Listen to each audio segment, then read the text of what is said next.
With Angel's main characters, one that stands out in a way is Gunn. When all the members of Angel Investigations have their own unique skills that make them crucial in resources, Gunn initially seemed to be the most irrelevant when physically weaker than Angel, and his weapon expertise and creation aren't something Wesley is incompetent at. Some aspects of his role and dialogue in the first handful of episodes also don't do the best in helping him stand out, or at worst cause him to fall into the trope of a token minority, which isn't completely inaccurate when it comes to his role as a streetwise man from the ghetto, or some parroting of certain socio-political points don't help in removing him from the trope. Thankfully, this seems to be no more than the writers finding their feet with Gunn's character, as Season 2 manages to form him into far more of an individual, and Season 3 taking things to the next level, with excellent directions to his arc that sometimes go overlooked amongst the wider plot lines with Holtz, Sajan and Connor.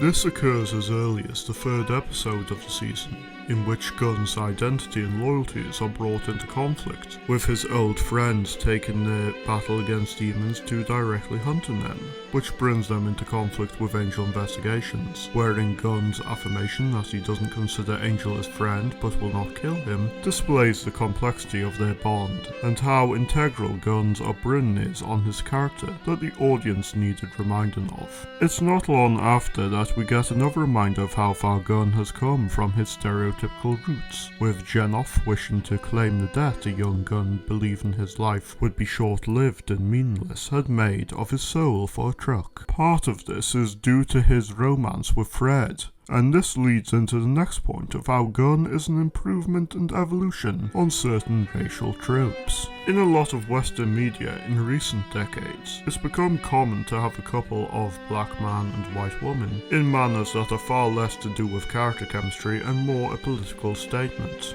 Gunn being with Fred may seem to follow this when removing context, but, like with the growth and greater depth Gunn has displayed, so is this relationship one built with character chemistry and coherent writing being put first, with any thoughts of inclusivity being marginal if even existent. Both Gunn and Fred have great chemistry for many reasons. There's obviously both having overcome trauma with Gunn's loss of his sister and Fred's arduous time in Pylea, but there's also how both move forward and find emotional growth in each other. Just as Gunn chose to not return to a life with his former friends, Fred relinquished a return to a Texan life with her parents due to how Angel Investigations would allow her to fulfill her potential. Gunn has the brawn to protect her physically, whereas Fred has the brains to make them complete match, as well as Gunn playing the cool extrovert to Fred's quirky introverted personality. There's also how their experience brings out new sides of each other. During the early stages of their romance, the episode Waiting in the Winds is probably the best display of Gunn's multifaceted personality, with his newfound love in watching ballet and its artistic merit.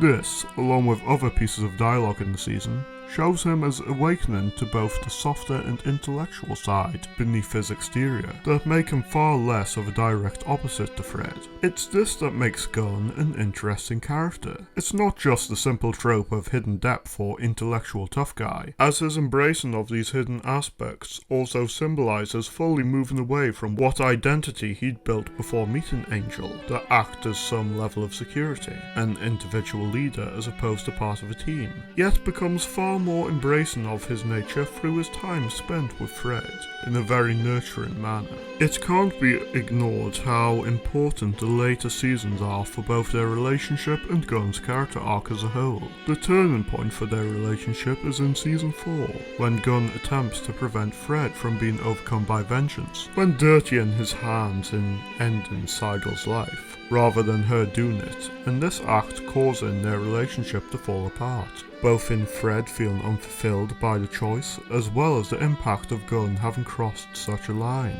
It shows the problems that can come with good intentions, in what initially seemed a complementary trait in Gunn's brawn, having worked against Fred's desire to gain control over her traumatic past. It's also during Season 4 that Angelus's words drawn on Gunn's insecurities help lead into his character decisions in Season 5, that ultimately cause an arc of guilt, repentance and a balancing of his initial roots with his experiences that add a lot of tragedy to his character arc. and showcase how he has evolved into someone seeking to strive beyond the simplistic visage, but that's getting off track. To summarise, Charles Gunn's character arc that starts a very sequential path in this season shows not only how he rises beyond what initially seemed very tropey, but how modern series guilty of such poor executions can learn from this well-realised character. Going back to Angelus's words to Gunn, the Season 4 video will focus on how such machinations of the vampire make him such an effective villain for the Buffyverse as a whole.